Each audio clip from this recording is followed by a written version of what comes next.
Assalamu alaikum wa rahmatullahi wa barakatuh. Le prophète sallallahu alayhi wa sallam nous a dit qu'il nous a laissé deux choses après lui, avec lesquelles nous ne pourrons jamais nous égarer si nous les suivons. La parole d'Allah subhanahu wa ta'ala et la famille du prophète sallallahu alayhi wa sallam. Le Mahdi est un descendant du prophète sallallahu alayhi wa sallam et donc de sa famille.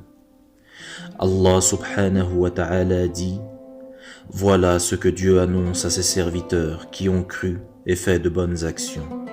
Dit: je ne vous demande pour cela aucun salaire, si ce n'est l'affection due aux proches. Quiconque acquiert du bien, nous augmentons cela du meilleur. Dieu est pardonneur, reconnaissant. Les proches qui sont ici mentionnés sont la famille du prophète Mohammed sallallahu alayhi wa sallam. Il nous est donc demandé d'avoir de l'affection pour eux. Nous savons que le Mahdi sera dévoilé lorsque des troubles immenses atteindront l'Orient et l'Occident.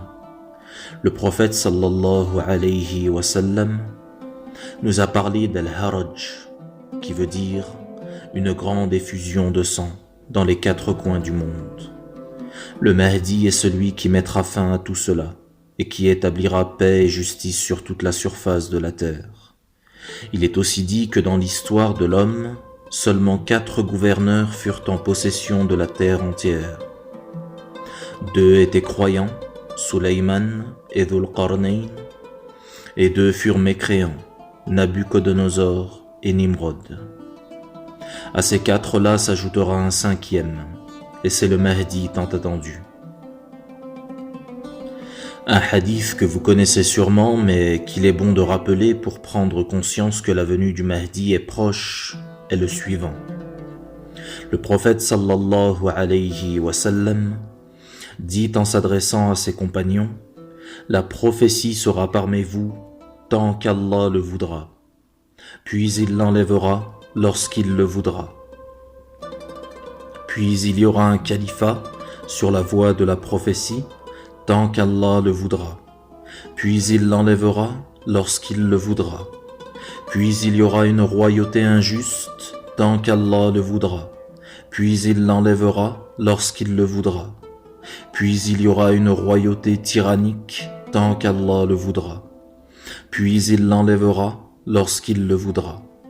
Puis il y aura de nouveau un califat sur la voie de la prophétie. Et là le prophète sallallahu alayhi wa sallam s'est tu.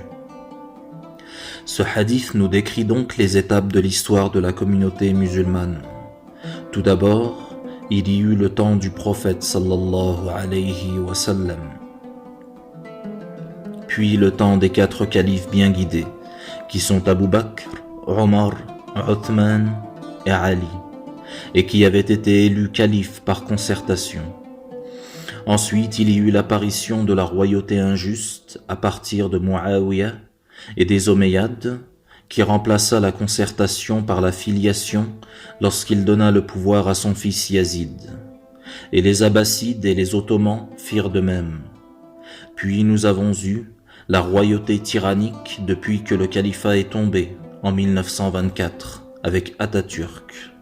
Et cette phase jusqu'à nos jours s'est définie par des gouvernements pseudo-démocratiques qui s'imposaient par une violence extrême. Et enfin un retour au califat sur la voie de la prophétie. Et c'est ce que nous attendons tous, un retour à la droiture et à la justice. Et c'est d'après ce hadith que nous pouvons établir que la venue du Mahdi est proche. Nous avons vu ces dernières années dans les pays musulmans l'irruption de ce que l'on a appelé le printemps arabe, et nous avons pu voir certains tyrans perdre leur place au gouvernement, après des manifestations populaires sanglantes.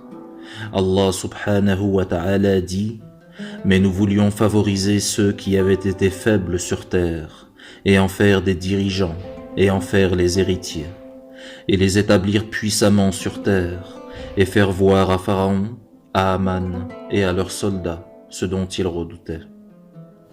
Avec la chute des gouvernements arabes, nous sommes donc tout près de la fin de la royauté tyrannique, et nous nous rapprochons du retour du califat sur la voie de la prophétie, Inch'Allah. L'apparition du Mahdi commencera par sa fuite de Médine avec son compagnon nommé El-Mansour. Tous deux fuient un danger qui vient des autorités. El-Mansour finira par être tué, et c'est après que le Mahdi recevra l'allégeance des croyants entre la station d'Ibrahim et le coin yéménite.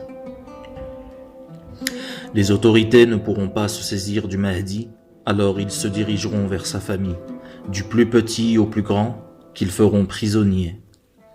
Une voix descendra du ciel afin de réunir les gens autour de l'amour pour la famille du prophète sallallahu alayhi wa sallam, et donc du Mahdi. Dès lors, le monde ne parlera plus que de lui, et boira les paroles qui se diront à son sujet.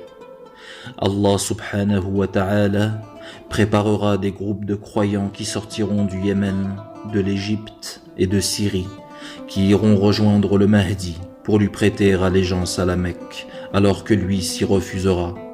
Mais ils l'obligeront à accepter, en menaçant de le frapper s'il refuse. Les premiers soldats du Mahdi seront entre 12 et 15 000 hommes. Ils combattront, et Allah subhanahu wa ta'ala leur ouvrira la terre du Hijaz, puis celle de la Perse, puis celle de Rome, puis viendra le Dajjal. Mais avant cela, ce qui servira de preuve ultime qu'il est bien le Mahdi, une armée venant du Proche-Orient viendra en direction de la Mecque pour supprimer le Mahdi et ceux qui le supportent, mais ils finiront engloutis dans un endroit entre Médine et la Mecque. Barakallahu fikum, wassalamu alaykum wa rahmatullahi wa barakatuh.